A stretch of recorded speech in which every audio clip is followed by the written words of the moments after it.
एक बार की बात है, रामपुर गांव में सुधा नाम की एक लड़की रहती थी। वह देखने में बहुत सुंदर थी। उसकी एक आदत खराब थी, वह खाना खराब करती थी। वह ज्यादा खाना लेकर खाना फेंक देती थी।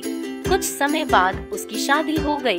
उसकी सास ने उसको तिजोरी की चाबी और बाकी सभी जिम्मेदारी सौंप दी और बोला कि वह अभी तक अच्छे से घर चलाती आई है, अब सुधा को सही से घर चलाना है।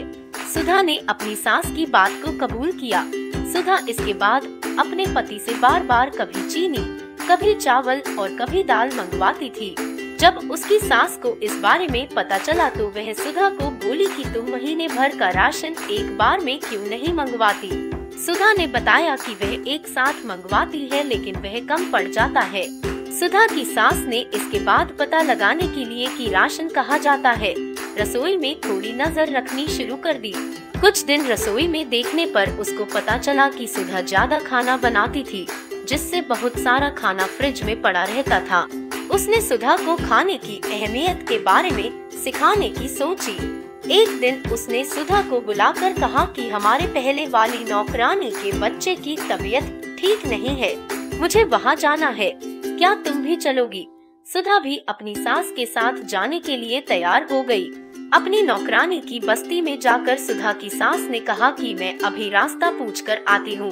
इसके बाद सुधा वहीं खड़ी रही। सुधा ने एक घर के अंदर देखा तो एक छोटा बच्चा भूख के कारण रो रहा था।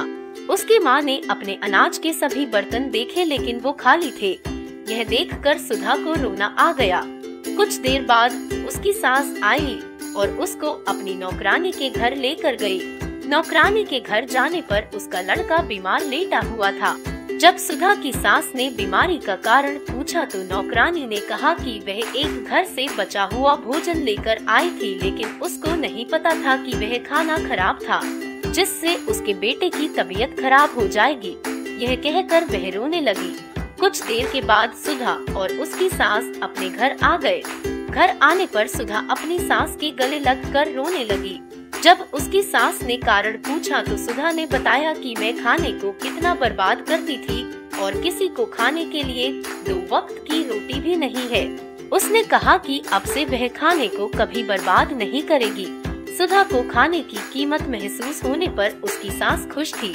इस कहानी से हमें यह सीख मिलती है कि हमें अन्न को कभी भी बर्बाद नहीं करना चाहिए। कहानी कैसी लगी हमें कमेंट करके बताएं। छोटी सी कहानी से कुछ सीखने को मिलता है तो इसे शेयर करें ताकि ज्यादा से ज्यादा लोग इस कहानी के जरिए कुछ अच्छा सीख पाएं। आपको लगता है कि यह कहानी आपके लाइफ में कोई वैल्यू ऐड करती है और आप चाहते हैं कि आपके जैसे दूसरों की लाइफ में भी कुछ वैल्यू ऐड हो तो इस चैनल को सब्सक्राइब करें और शेयर करें। मेरी कोई भी वीडियो मिस ना हो उसके लिए बेल आइकन पर क्लिक करें। मैं चाहता हूं कि मैं हर दिन किसी न किसी के लाइफ में वैल्यू ऐड करूं ताकि वो अपने लाइफ में हमेशा आगे बढ़ते रहें। इस वीडियो को देखने के लिए आपका बहुत बहुत धन्यवाद।